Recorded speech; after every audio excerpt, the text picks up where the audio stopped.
In 2007, my oldest son was diagnosed with cancer, and it rocked his world, obviously, but my whole family's world. And through that, I watched him at times go into a very dark depression. He was 23 years old.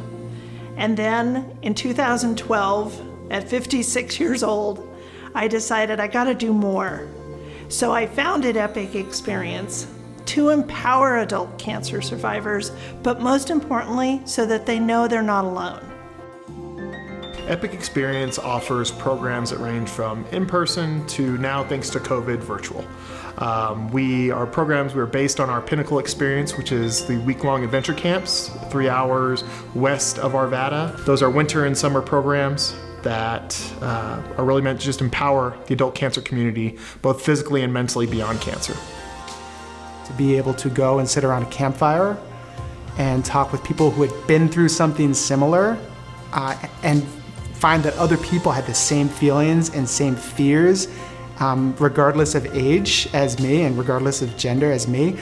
It was really freeing, and I felt so much more confident and comfortable being able to talk to some of these people. I call it like group therapy. You know, every night it would be posed a question and everyone would chime in. So I felt like my soul was kind of healing from that. And I also really enjoyed having a peer group sitting around and listening to what other people have gone through, and all. It made me feel like God wasn't picking on me so much, and making me feel like I have purpose. No matter how long I'm on the earth, I'll be able to say, hey, I did some good while I'm here. And that's why I've continued to be a part of the organization, and why I've continued to give back and drive to camps and go support whenever we have events, because it's not just about that 1 week camp. It's about having a group of people that can relate with something that you've been through, and being able to kind of have just that support system. We're also excited to announce this year our virtual reality experience. And that is one that, due to the pandemic and not having our in-person camps, our budget allowed us to open up this virtual reality experience, in which we're producing our own one-of-a-kind content to be able to give to cancer centers, hospitals, you name it, to where someone's been impacted by cancer. We can give them these headsets in which they can be immersed into an experience that they feel understood and empowered through adventure. When the pandemic hit, I had already gone to camp. However, I relied on Epic for a lot of support, and they really pivoted on a dime to go virtual.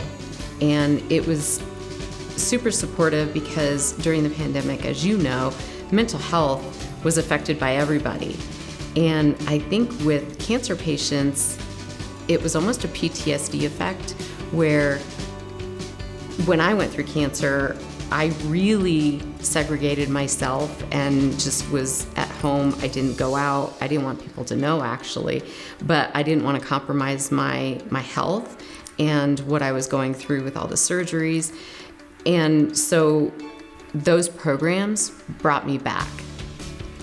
Being honored by the Arvada Chamber of Commerce as the Nonprofit of the Year is humbling. I use that word a lot, but I did this, again, starting Epic Experience at 56 years old, kind of a culmination of everything I've done in my life. And to be recognized as the Nonprofit of the Year in this great community where there are so many wonderful nonprofits, it takes my breath away. It really does. Obviously, to be honest, we don't do it for this kind of award. You know, we do it for the silent awards that we get, of knowing that somebody who has stage 4 cancer, who maybe doesn't have much more time, but maybe because of what we did, they feel like, I can go back, and maybe that does give them a little bit more time. But this award, just that recognition of hope of what we offer. It's hope for the community, and in my case, it's hope for cancer survivors.